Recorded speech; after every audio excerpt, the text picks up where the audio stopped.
Hi everybody, my name is Chris Deacy and I couldn't resist the opportunity to talk about Christmas films. This is an area that's quite dear to me. I do a lot of research and teaching in this area. Of course, it is a bit seasonal. My main research area is religion and film, but a few years ago I worked on a project on Christmas, and Christmas films played a part in that. And I think it was trying to explore this paradox of the season. Is it a religious festival? Is it a secular festival? Do the two commingle? Is it the case that Christmas can be a secular festival of consumerism?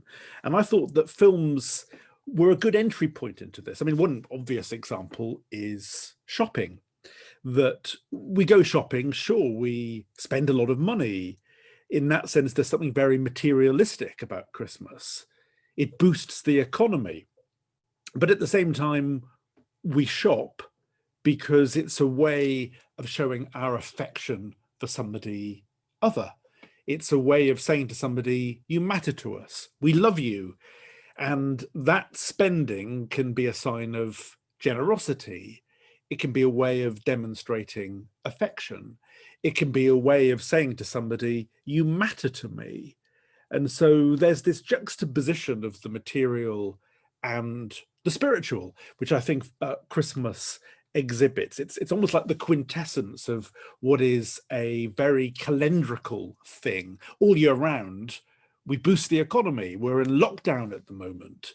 And this is a very different kind of Christmas to anything that we've had before. And yeah, just a few days before the beginning of December, I put the Christmas tree up with my children. And I thought, I've never done that this early before. So it's almost as though we're saying at a time when we are isolated, at a time when we are further away from each other than we would normally like to be, we want to really get into the spirit of something. But what is that something? Is it about the nativity? Are we doing something that harks back to those two gospels in the New Testament, which give us an outline of Jesus's birth, the nativity narrative, only two of the four? Or are we doing something quite different? Is it a time not to check your email? Is it a time when we should be doing something that's an inversion of what we would do the rest of the year? So is it a time when we can switch off? We can overindulge, we can party?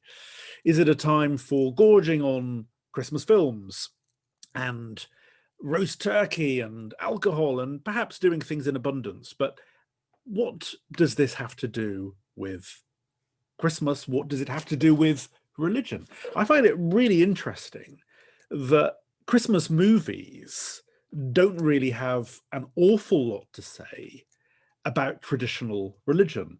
You can see the slide there from It's a Wonderful Life. Well, it's interesting that organized religion doesn't really play, and this is a very classic Christmas film going back to the mid-1940s.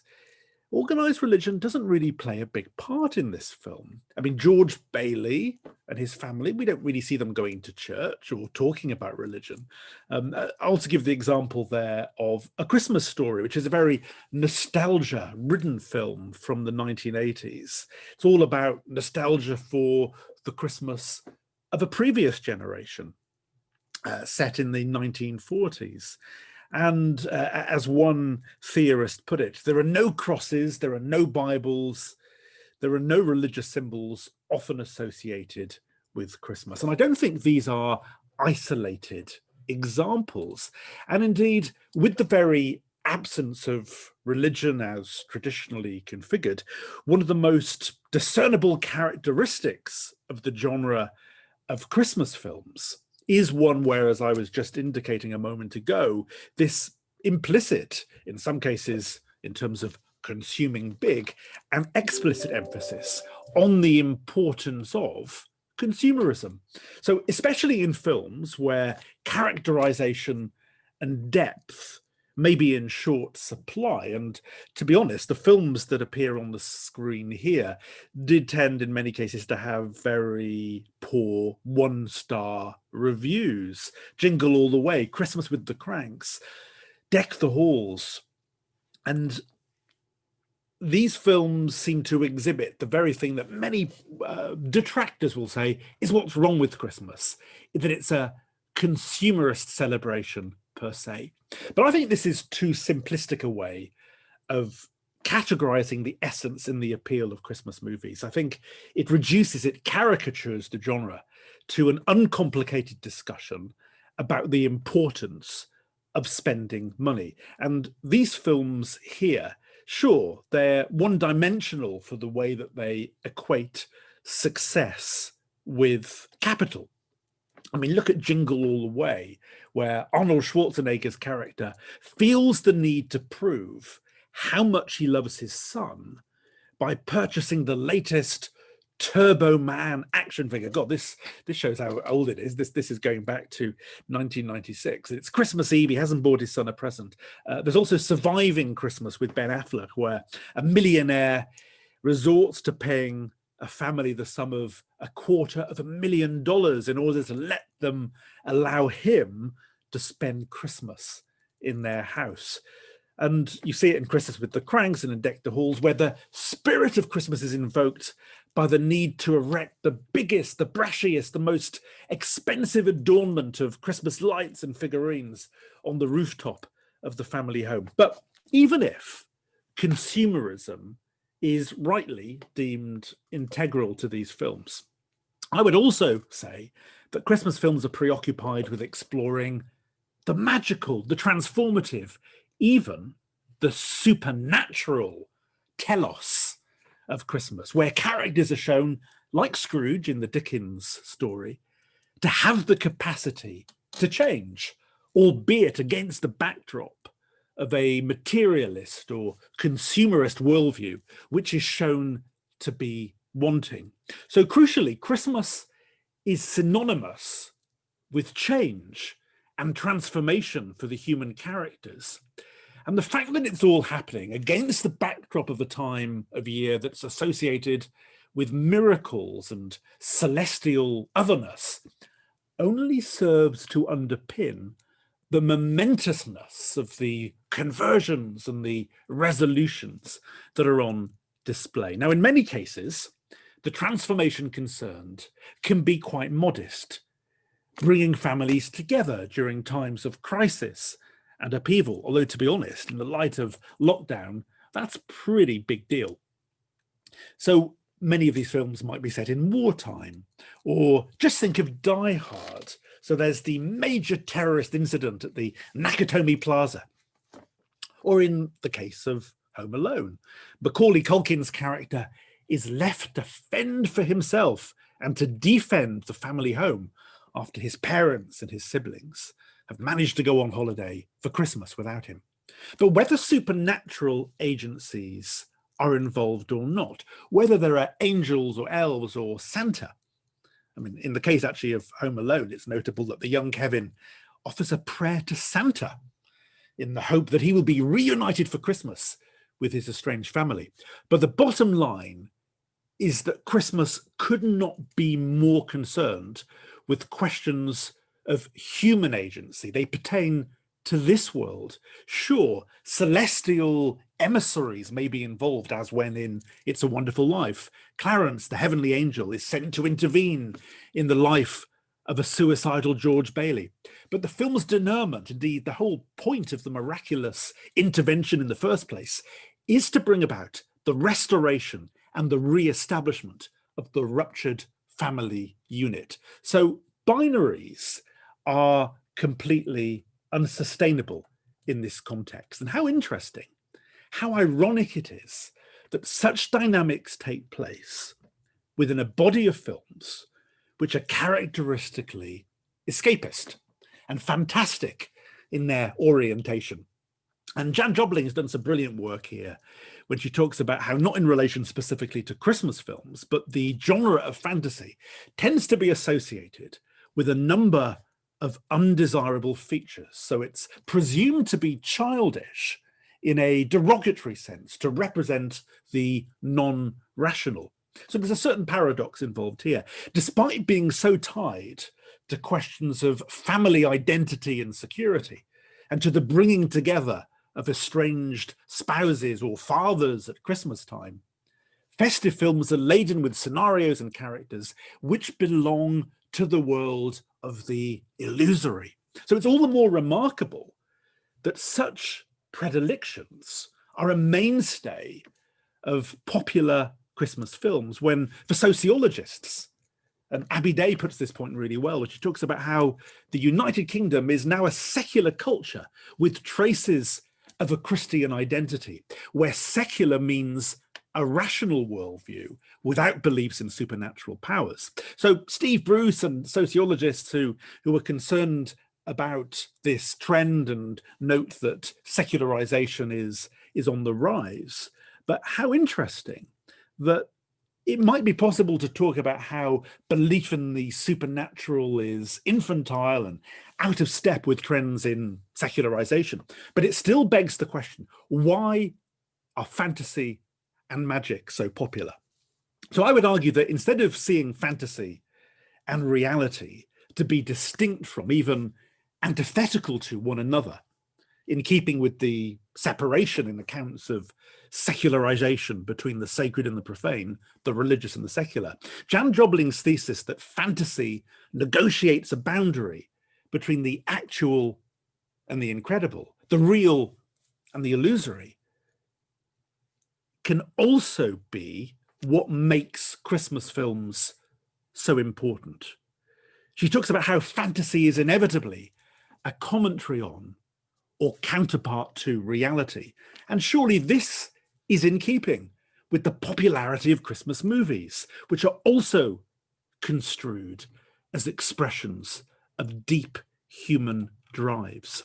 So I don't think it follows that Christmas films are in themselves inauthentic or defective sources of religious activity or expression. I've got the example there on the screen of Paul Tillich, who has talked about how an art object that is not highly regarded with regard to quality can still have a profound and by implication revelatory effect at the point of involved encounter. So it may be the case, for instance, and I can bring Rachel Wagner into this, when she talks about virtual reality, there's, I think, an analogous function going on here, because she talks about how with virtual reality, religion and virtual reality can be viewed as manifestations of the desire for transcendence, the wish for some mode of imagination or being that lies just beyond the reach of our ordinary lives.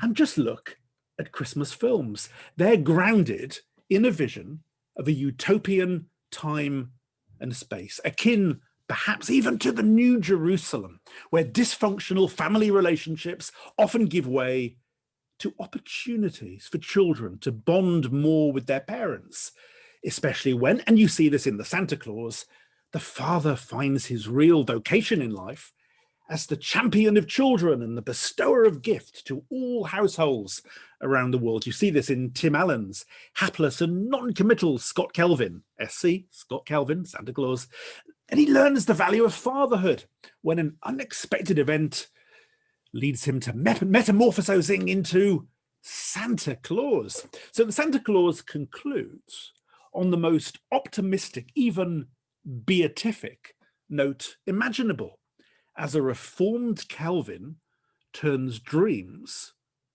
into reality, dispensing not only tangible gifts, but managing also to overcome the skepticism of the most hardened and uncompromising adults about the veracity of subscribing to a belief in a magical and seemingly irrational figure before whisking his son Charlie up in his sleigh for one final spin around the earth in his elaborate reindeer-pulled sleigh. And, you know, it doesn't really seem too far-fetched to see in Christmas films a crystallization of what for audiences amounts to the existence or presence of the sacred. Certainly the conversion and the transformative message that is intrinsic to every Christmas film has long been a staple of the celebration and ritual of Christmas. They are, in other words, an extension of what Christmas has meant for centuries.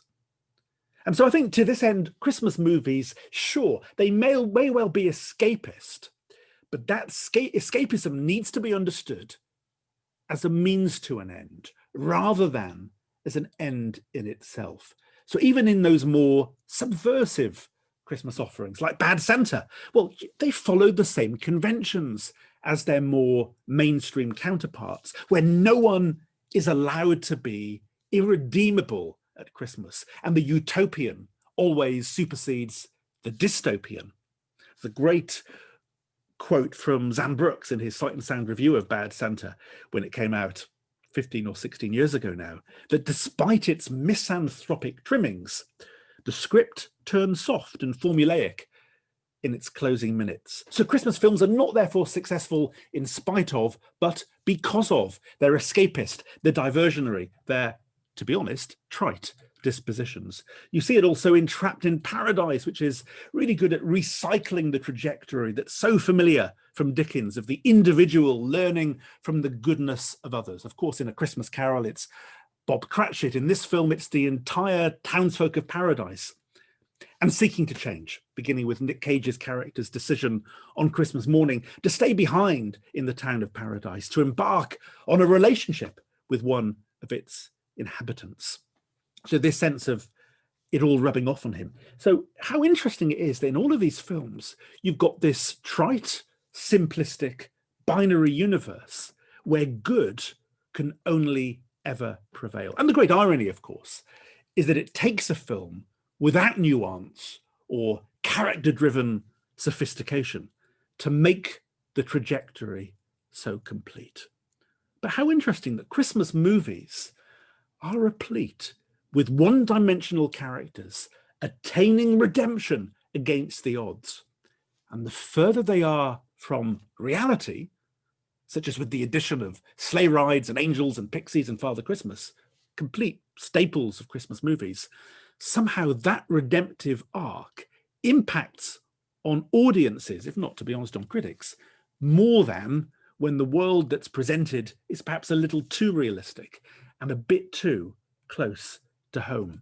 So what does this say about the secularization thesis? How ironic it is that for Rudolf Bultmann, arguably the greatest New Testament scholar of the 20th century, well, he took it as a given that to call upon men and women to subscribe to a pre-scientific mythological worldview was one of the greatest stumbling blocks in Christianity. As he saw it, nobody reckons with direct intervention by transcendent powers, because modern men and women acknowledge as reality only such phenomena or events as are comprehensible within the framework of the rational order of the universe. Bultmann talked about how it's impossible to use electric light and the wireless, and to avail ourselves of modern medical and surgical discoveries, and at the same time believe in the New Testament world of demons and spirits. You see the same language employed by Don Cupitt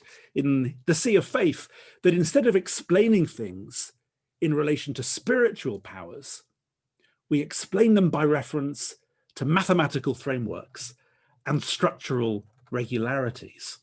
Now that's all great, but then you've got a film like Christmas with the Kranks, which is entirely representative of Christmas films for the way in which it is predicated on the existence of a supernatural worldview. And the film concludes with a distant shot of Tim Allen, he appears in a lot of these films, and Jamie Lee Curtis, while upon their rooftop, a CGI snowman takes off his hat, bows his head, and Santa and his reindeer fly across the skyline en route to delivering presents to all the children of the world. And ironically, this is a film which both seems to encapsulate Cupitt's understanding that traditional forms of religion are increasingly peripheral to modern life and have been displaced by secular agencies, while at the same time it cannot do without the supernatural. So Christianity may be paid mere lip service in this film, but this is by no means a secular film, if by secular we mean that, as Cupitt sees it, we cannot help recognizing infantile fantasies of omnipotence for what they are. And in our post-Enlightenment age, he thinks we no longer subscribe to myths about supernatural redeemers. Now, Christmas with the Kranks doesn't signify that this worldly explanations have triumphed over what Cupitt refers to as obsolete religious ideas. But how interesting it is that whereas Bultmann once wrote that Christianity needed to be divested of its pre-scientific, its obsolete worldview, the irony is that it is the secular film industry which is so brazenly beholden to it. So rather than dismissing Christmas movies for their fantastic or escapist predilections, maybe Christmas films could be seen to offer one of the most direct challenges to the secularization thesis. So despite the claim, and there's a wonderful book by Del Deschamps, which I use with my students called The Sacred Santa, and Deschamps argues that Christmas is a religious festival due to its cosmological and naturalistic ingredients, where emphasis is on the ultimate power of the economy rather than on the supernatural or the transcendental. But despite all of that, this is the central paradox of Christmas. Christmas films suggest that the transcendentalism that someone like Del Deschamps is so keen to move away from is central to the modern Christmas celebration.